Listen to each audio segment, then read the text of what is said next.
Umuulan ang gabing yun. Malamig, madilim, at halos walang katao-tao sa daan. Si Mang Ruel ay isang 58 taong gulang na karpintero. Pauwi na siya galing sa isang proyekto. Bitbit niya ang sirang payong at maliit na supot ng tinapay. Mabilis ang kanyang mga hakbang sa maputik na daan nang may marinig siyang mahina ngunit nanginginig na iyak. Sa ilalim ng lumang waiting shed, may batang lalaki. Basang-basa ito, yakap-yakap ang tuhod at nanginginig na sa ginaw. Lumapit si Mang Ruel. Inabot nito ang tinapay at tinakpan ng kanyang lumang jacket ng bata. "Anak, anong pangalan mo? Nasaan ang magulang mo?" Tanong ni Mang Ruel. Tahimik lamang ang bata. Tanging luha lang ang sumasagot. Tinangka ni Ruel na iwan na lamang ang bata, ngunit hindi niya ito maatim.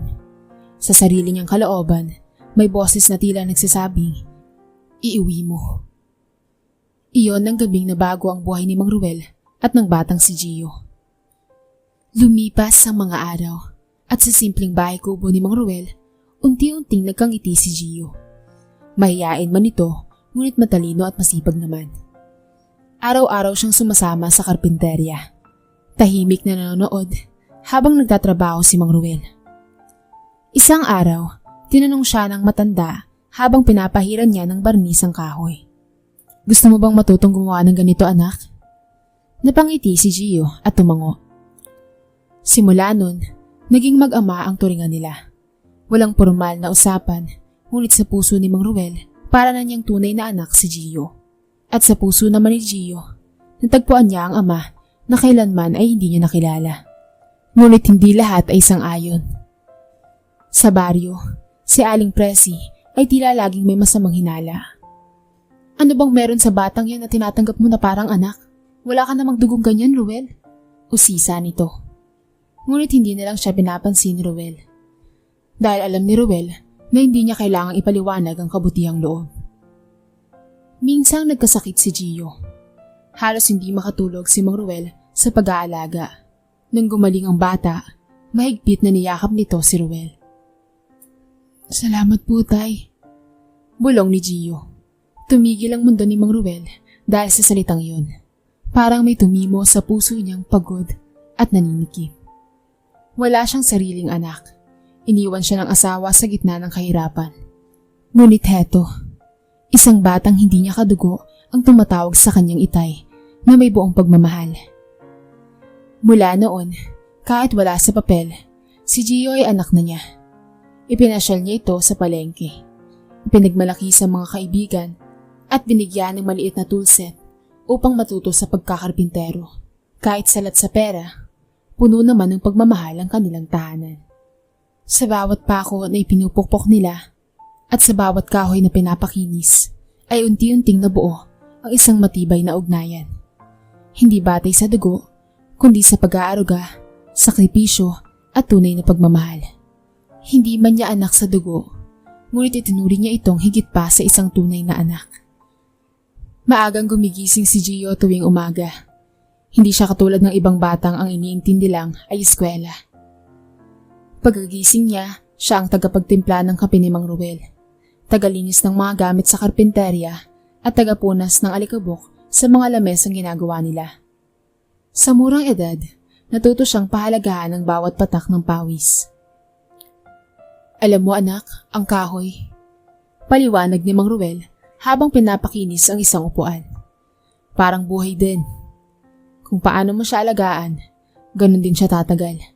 Tahimik lamang na nakikinig si Gio. At sa bawat araw ay nadaragdagan ng kanyang kaalaman at respeto sa hanap buhay ng kanyang ama-amahan. Kahit maraming pagkakamali, si Mang Ruel ay hindi nagagalit. Bagkus itinuturuan pa siya nito ng may pag-unawa. "Hindi kita pinalaki para lang maging mahusay sa trabaho. Gusto ko ring maging mabuting tao ka, anak." Sambit ni Mang Ruel nang minsang nahuli niya si Gio na tumutulong sa matandang naglalako ng gulay. Ngunit hindi lahat ay masaya sa maayos na lang ugnayan. Sa kanto, si Aling Presi ay muling nag-uumpisa ng chismis. "Naku, baka yung batang yan ang magmamana ng lahat ng pag-amayari ni Ruel. Eh hindi naman niya kadugo. Paano kung Kung may masamang balak pala yan. Ang mga kapitbahay ay naimpluwensyahan ng mapanirang salita. Minsang bumisita si Gio sa tindahan. Ilang tao ang biglang tumahimik at naramdaman niyang may mga matang mapanuri ang nakatitig sa kanya. Bumalik siya ng bahay na mabigat ang dibdib. Tay, may problema po ba sa kanila? Tanong niya. Hinimas ni Mang Ruel ang ulo ni Gio. May mga taong hindi marunong tumingin. Lampas sa dugo. Pero ang puso, anak, mas tapat kaysa sa dugo. Para sa akin, hindi man kita kadugo, pero tinuturing kitang anak. Dahil yun ang nasa puso ko. Kaya pabayaan mo na yan sila. Huwag mo nang isipin yung mga pinagsasabi nila.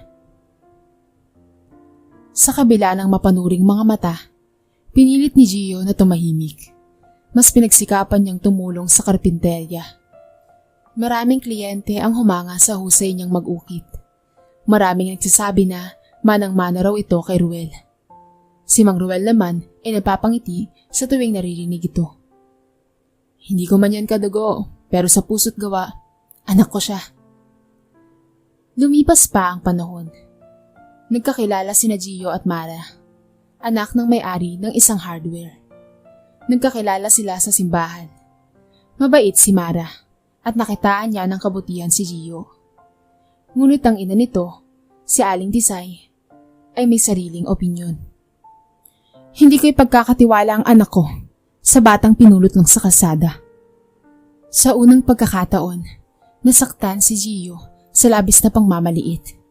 Hindi niya ipinakita kay Mang Ruel, ngunit sa loob niya, nagtanim ng lungkot ang panghusga ng tao sa pinagmulan niya. Ngunit sa kabila ng lahat, isang bagay lang ang malinaw kay Gio. May dahilan kung bakit siya iniligtas ni Mang Ruel. At bilang ganti, sisiguraduhin niyang hindi masasayang ang tiwala ng lalaking mas tumayong ama sa kanya kaysa sa sino man sa mundong ito. Habang lumalaki si Gio, mas dumarami ang taong bumibilib sa kanyang galing at asal. Kahit hindi nakatapos sa kolehiyo, marami siyang natutunan mula kay Mang Ruel. Hindi lang sa paggawa ng mebles, kundi pati na rin sa tamang pakikitungo sa kapwa. Sa tuwing may proyekto sa barangay, si Gio ang nauunang tumulong. Mula sa pagsasaayos ng mga sirang bangko ng eskwelahan hanggang sa pagkakabit ng bubong sa daycare center, palagi niyang kasama ang kanyang matandang ama. Dahil dito, dahan-dahang nagbago ang tingin ng iilan sa kanya. Napakasipag talaga ng batang yan. Sabi ng ilang matatanda, parang hindi mo akalaing hindi sila magkadugo ni Ruel, no? Pero habang ang iba ay humahanga, may iilan pa ring mapanuri. Isa na roon si Aling Presi, na muling binuhay ang mga lumang chismis. Sa tindahan nila, malakas ang boses nito habang kinakausap ang mga kapitbahay. Malay ba natin, di ba? Baka mamaya nagpapanggap lang yan para makuha niya ang lupa ni Ruel. Baka pagsamantalahan niya ang yung matandang yan. Nagkataong dumaan si Gio at narinig niya ang mga sinabi nito. Masakit man, ngunit sanay na siyang ipikit na lamang ang mga mata at itikom ang bibig. Isang hapon, habang nakaupo si Mang Ruel at si Gio sa labas ng bahay, sabay nilang pinagmamasdan ang bagong gawa nilang mesa. Habang pinupunasan ni Gio ang mga alikabok, napabuntong hininga na lamang si Mang Ruel. Pasensya ka na, anak, ha? Sa edad kong to, hindi ko na kayang ipagtanggol ko sa lahat. Napatingin naman si Gio sa kanya. Wala po kayong kailangang ipagpaumanhintay. Ang importante, alam natin ang totoo. Napangiti si Mang Ruel. At sa gitna ng katahimikan, ramdam nila ang lalim ng kanilang ugnayan. Walang formalidad, walang dokumento, kundi puso sa puso lamang. Ngunit isang araw, may dumating na bisita sa barangay.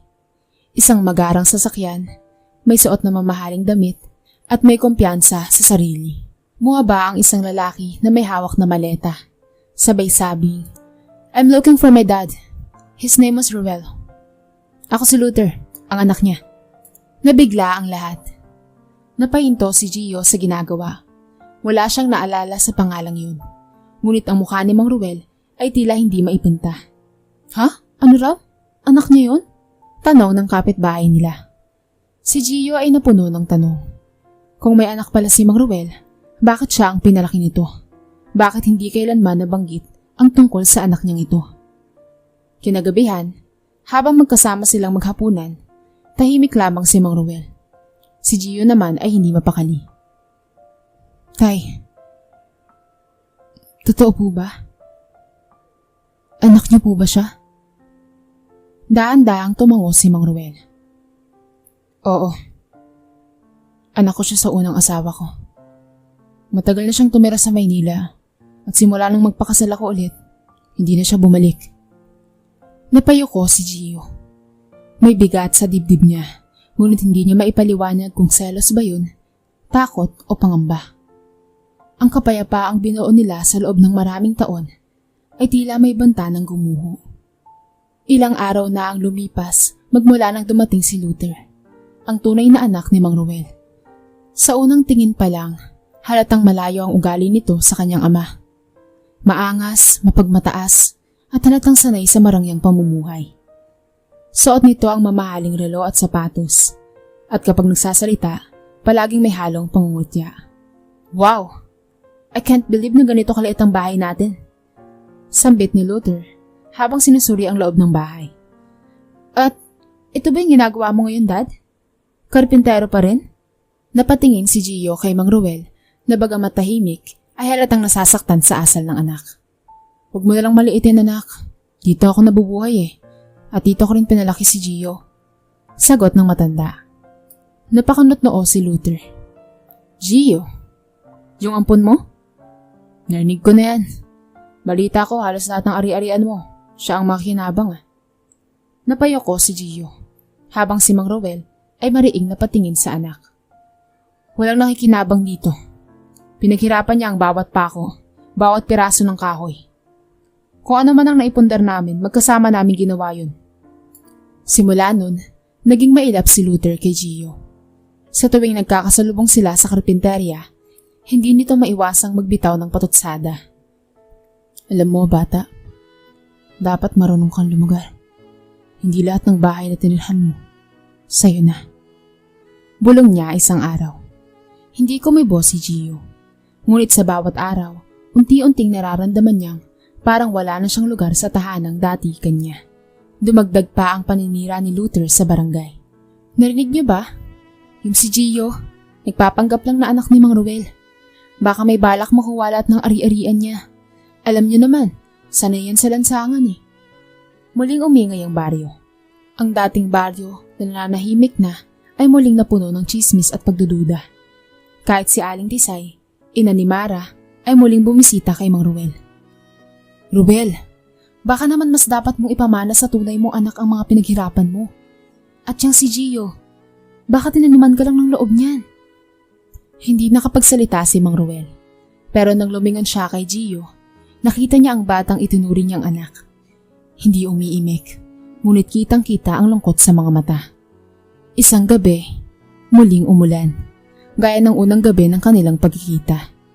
At muling nagsalita si Gio habang sila'y nasa lumang bangko. Tay, kung sa tingin po niyo na mas dapat po sa kanya ang lahat, ayos lang po sa akin. Wala po akong hiniling na kapalit sa lahat ng pagmamahal niyo. Napaluha si Mang Ruel. Sa gitna ng gulo at paninira, isang simpleng salita lang mula kay Gio ang nagpapaalala sa kanya kung bakit pinilit niyang mahalin ito. Hindi kita inuwi para lang sa awa, anak. Anak kita. Hindi man sa papel, hindi man sa dugo, pero sa puso, oo. Sa likod ng pintuan, nakikinig si Luther. At kahit sandali, tila nabalot siya ng inggit sa pagmamahal na kahit kailan ay hindi niya naranasan. Kinabukasan, maagang nagising si Gio para simulan ang paggawa ng mga bagong upuan na in-order ng isang eskwelahan. Tulad ng nakagawian, siya na ang naunang bumangon kesa kay Mang Ruel. Ngunit sa gitna ng pag-aayos niya ng kahoy, biglang dumating si Luther, dala ang isang makintab na sobre. Ano yan? Tanong ni Gio. Para kay Dad. Isang alok na hindi niya dapat tanggihan. Sagot ni Luther sabay ngisi. Hindi na ito pinansin ni Gio, ngunit halata sa kilos ni Luther na may binabalak ito. Makalipas ang ilang minuto, pumasok si Mang Ruel habang si Luther ay nakaupo na sa loob ng bahay. parang bisita sa sariling tahanan. Dad! Bungad ni Luther habang inaabot ang sobre. Yan ay para sa kinabukasan mo. Ibenta mo na ang lupa't bahay na to. Bibilhin ko. Bibigyan kita ng magandang tiraan sa syudad. 5 milyon ang alok ko. Napatigil si Mang Ruel. 5 milyon? Para saan? Tanong ni Mang Ruel. Para sa kapanatagan mo. Total matanda ka na. Baka bukas sa makalawa wala ka na. At least diba, binatira ka pang pera. Ako nang bahala sa lahat. Sagot ni Luther. Tila may halang pangmamaliit. Napasandal si Mang Ruel sa bangko at matagal na tumahimik. Sa mata niya, hindi pera ang sukatan ng kapanatagan. Muli niyang tinignan si Gio na noon ay nagbabanat ng buto sa ilalim ng araw. Walang reklamo at walang hinihingi. Luther, hindi ako nabuhay para sa pera. Mas pinipili ko ang tahimik at marangal na pamumuhay. At ang bahay na to. Sabay lingon sa paligid. Dito ko unang naramdaman na meron akong tunay na pamilya. Ibinato ni Luther ang sobre sa mesa. Kaya pala hindi ka umuunlad. Dahil puro emosyon ang pinapairal mo. Magmula nun, naging hayagan na ang paninira ni Luther kay Gio. Pinaikot niya sa barangay ang balita na si Gio ay may planong agawin ng lahat. Nagsimula itong magpakalat ng mga lumang larawan ni Gio bilang pulubi at mga kwentong gawa-gawa lamang. Kamo baka mamaya yung bahay na yan, nakapangalan na pala sa kanya.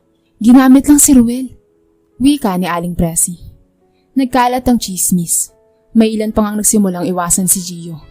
Isang araw, habang bumibili siya ng pako sa hardware, hindi na siya pinansin ng tindera. Sa paningin ng mga tao sa barangay, tila isa na siyang ganid kahit wala naman siyang ginagawang masama. Masakit po, tay. Sambit ni Gio kay Mang Ruel isang gabi. Mas masakit pa kaysa sa gutom nung ulila pa ako. Nilapitan siya ni Mang Ruel at mahigpit na niyakap.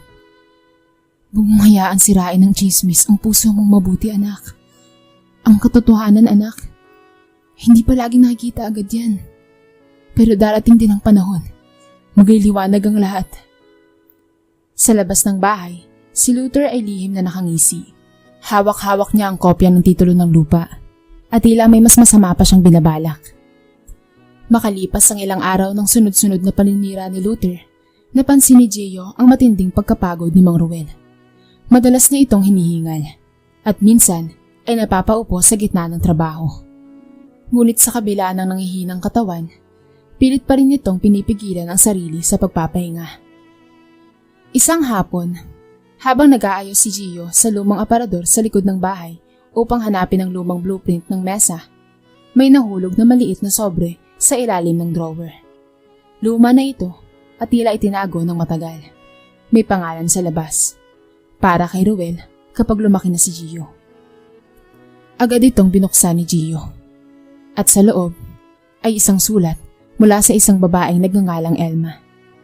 Puno ng paghingi ng tawad ang laman ng liham. Ruel, alam kong hindi mo kailanman hinanap ang kapalit ng ginawa mo. Pero ang batang iniwan ko sa'yo, si Gio, ay bunga ng isang pagkakasala. Anak ko siya sa lalaking may asawa at wala akong mukhang maiharap sa mundo. Alam kong wala akong karapatang manghingi pero kung may natitira kang awa, alagaan mo siya. Alam kong hindi siya sa'yo, pero alam ko rin mas kaya mo siyang mahalin ng tapat. Napaiyak si Gio habang binabasa ang liham. Lalong naging mabigat ang pakiramdam niya. Hindi lang siya ulila. Isa pala siyang bunga ng isang lihim na hindi kailanman naungkat.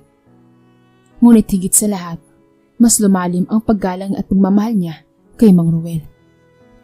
Kinagabihan, tahimik si Gio habang pinapakita kay Mang Ruel ang liham. Hindi na nagtaka ang matanda. Tila matagal na nitong hinintay ang gabing yun. Nakita ko na yan noon pa, anak.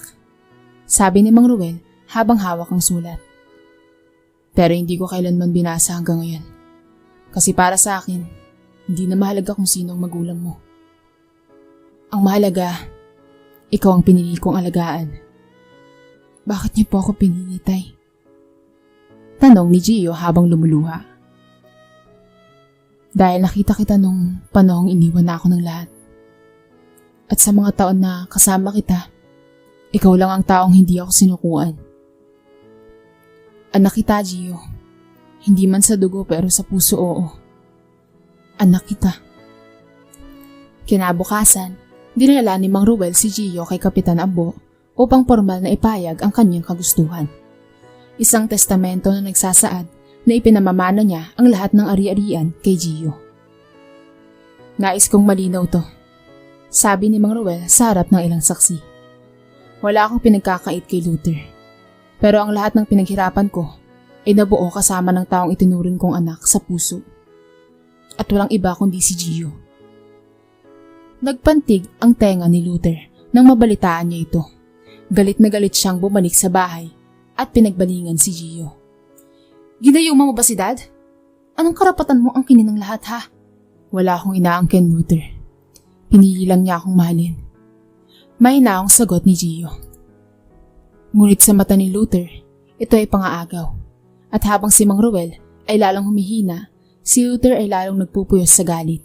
Handa nang gumawa ng mas matinding hakbang. Isang umaga, hindi na bumangon si Mang Ruel sa kanyang kama. Agad na lumapit si Gio at tinawag ang pangalan ng kanyang ama-amahan. Tay? Tay! Gising na po. Gagawa pa tayo ng cabinet para sa parokya, di ba? Ngunit ang sagot ni Mang Ruel ay mahinang pag-ubo. Pumayat na ito. Maputla at hirap huminga. Tumakbo si Gio upang humingi ng tulong at agad na sinugod si Mang Ruel sa maliit na klinika sa bayan. Pagkatapos ng pagsusuri, lumabas ang diagnosis. Chronic heart failure. Tumatagal lamang po siya dahil may pinanghahawakan siyang dahilan. Pero kapag tuluyan siyang nawala ng lakas, saglit na naputol ang paliwanag ng doktor. Mas mabuting ihanda na ninyo ang loob niyo. Sa araw-araw na pagbisita sa klinika, hindi bumibitaw si Gio. Pinupunasan niya ang noo ni Mang Ruel, pinapakain ng lugaw at binabasahan ng Biblia. Alam mo anak, sambit ni Mang Ruel habang nakatingin sa kisame. Wala na akong ibang hiling sa buhay. Lahat ng sakit, tiniis ko. Lahat ng gutom, pinasan ko. Pero hindi ako nabigo. Dahil dumating ka. Humawak si Gio sa kanyang kamay, nanginginig sa pagpipigil ng luha. Ako po ang dapat magpasalamat, Tay. Kung hindi ko po kayo nakilala, baka nasa lansangan pa rin ako. O kaya baka wala na. Napaluha rin si Mang Ruel. Ang pinakamasakit sa lahat, anak, hindi yung pagkamatay. Ang mas masakit ay ang mamuhay ng walang minahal. Samantala, si Luther ay dumalaw sa ospital, hindi upang kamustahin ang ama, kundi upang subukang baguhin pa rin ang pasya nito. Dad, sabi ni Luther na may malamig na tono. Hindi pa naman huli ang lahat. Pwede pa nating baguhin ang testamento. Ako ang anak mo, kadugo mo. Huwag mo hayaan na sa huli maling taong makinabang. Luther, mahina ngunit malinaw ang boses ni Mang Ruel. Tama ka. Anak kita sa dugo. Pero sa puso ko, hindi mo ko tinuring na ama. Hindi mo ko sinamahan sa hirap, sa ulan, sa gutom. Nung kailangan kita, wala ka. Kaya patawad, anak. Pero si Gio ang karapat-dapat. Mabilis na umalis si Luther, galit at bitin sa hinanakit. Ilang araw matapos ang pag-uusap na yon, binawian na ng buhay si Mang Ruel sa kalmadong gabi. Katabi niya si Gio, hawak ang kanyang kamay, habang may kaunting ngiti sa labi. Sa burol, isa-isang lumapit ang mga taong dating mapanghusga. Isa-isang humingi ng tawad kay Gio. Pasensya ka na, anak, ha? Mali kami. Mas naging anak ka pa kesa sa sariling kadugo ni Mang Romel. Naroon si Mara at si Kapitan Ambo. Ang dating malamig na palad ng komunidad ay naging mainit sa suporta. Sa huling gabi ng burol, habang hawak-hawak ang lumang martilyo ni Mang Ruel, tumayo si Gio sa harap ng kabaong. Tahimik, walang drama, walang mahabang talumpati. Tanging bulong. Hindi mo ako kailangan maging kadugo, Tay. Minahal mo ko. At sa puso ko kailanman. Ikaw ang tatay ko. Makalipas ang ilang linggo, wala nang mailibing si Mang Ruel. Muling na nambalik ang katahimikan sa bahay na minsan nilang pinagsaluhan. Ngunit sa bawat sulok nito, dama pa rin ni Gio ang presensya ng lalaking hindi niya kadugo. Ngunit tinuturing niyang tunay na ama. Pinagpatuloy ni Gio ang karpinterya. Hindi na lang ito simpleng hanap buhay, kundi isang buhay na pamana. Bawat martilyo, bawat piraso ng kahoy ay may kasamang alaala ni Mang Ruel. Sa tulong ni Kapitan Ambo at ng ilang kaibigan sa barangay, itinayo niya ang Ruel Woodworks and Training Center. Isang maliit na workshop na libreng nagtuturo sa mga ulila at batang kalye ng paggawa ng muebles. Marami ang humanga sa proyekto. Ang dating batang ulila ngayon gumagabay na sa mga katulad niyang minsay nawalan ng direksyon. Sa harapan ng gusali, may nakaukit na mga salita sa kahoy. Hindi kailangang maging kadugo kita para lang matawag mo akong ama. Samantala, si Luther ay tuluyan ng bumalik sa Maynila. Hindi siya humingi ng tawad, ngunit naiwan siyang tahimik. Laman ng balita sa barangay na nabangkarote ito sa negosyo. Isa-isa ring lumayo sa kanya ang mga taong dati pinag-iabangan niya. Minsan, isang bata ang nagtanong kay Gio habang tinuturuan niya itong maglagari. Sir Gio, totoo po ba na hindi kayo tunay na anak ni Sir Ruel? Ngumiti si Gio. Pinanasan ng pawis at tumango. Totoo. Pero minsan hindi mo naman kailangan na maging kadugo yung tatay mo para lang mahalin ka ng totoo. Pero bakit po kayo ang pinamanahan niya? Dahil katulad nga ng sabi ko, hindi lamang sa dugo ang batayan ng isang pamilya. May mga taong pinipilit kang mahalin at mas totoo yan kaysa sa kahit anumang papel. Dumating si Mara isang araw. Dala ang pagkain at masayang balita. Nakausap ko si Mayor. Magbibigay sila ng pondo para palakihin pa ang training center. Sabi nila, dahil sa kwento mo, maraming batang ulila ang nabigyan ng pag-asa. Napangiti si Gio. Hindi ko to kwento lang. Kwento nating lahat to. At sa puso ko, ito ay kwento ni tatay. Niyakap siya ni Mara ng mahigpit, puno ng pagmamalaki at paggalang. Hindi na mahalaga kung kanino siya manggaling. Ang mahalaga ay kung sino na siya ngayon. Isang mabuting tao na inalagaan at minahal ng amang totoong nagmamahal sa kanya. Sa huling eksena, may kita si Gio sa lumang pangko sa ilalim ng punong mangga. Paboritong tambayan nila noon ni Mang Ruel. Hawak niya ang lumang martilyo at sa tabi nito ay ang isang batang lalaking bagong dating sa center. Hawak ang kahoy. Handa ka na bang matuto? Tanong ni Gio. Tumango ang bata. Bibigyan kita ng higit pa sa trabaho. Sabay ngiti ni Gio. Bibigyan kita ng tahanan. At sa mata ng batang yun, nakita ni Gio ang dating siya. At sa puso niya, naroon pa rin si Tatay Ruel. Buhay sa bawat gawa, sa bawat aral, sa bawat yakap ng pag-asa. Dito na po nagtatapos ang ating kwento sa araw na to. Sana po ay nagustuhan nyo. Kayo mga kabarangay, anong aral ang napulot nyo sa ating kwento? I-comment nyo naman sa baba ang iyong mga reaksyon. At babasahin natin ang lahat ng yan. I-comment nyo na rin kung taga saan kayo para naman malaman ko kung hanggang saan nakaabot ang video na to. Paki-like and share na rin kung nagustuhan nyo para naman mapakinggan din ng iba. Kung bago ka pa lamang sa ating channel, baka naman pwedeng pakihit ng subscribe button at bell notification button para palagi kang updated sa mga bagong kwento na katulad nito. So paano mga kabarangay? Hanggang sa muli, thank you so much and peace out!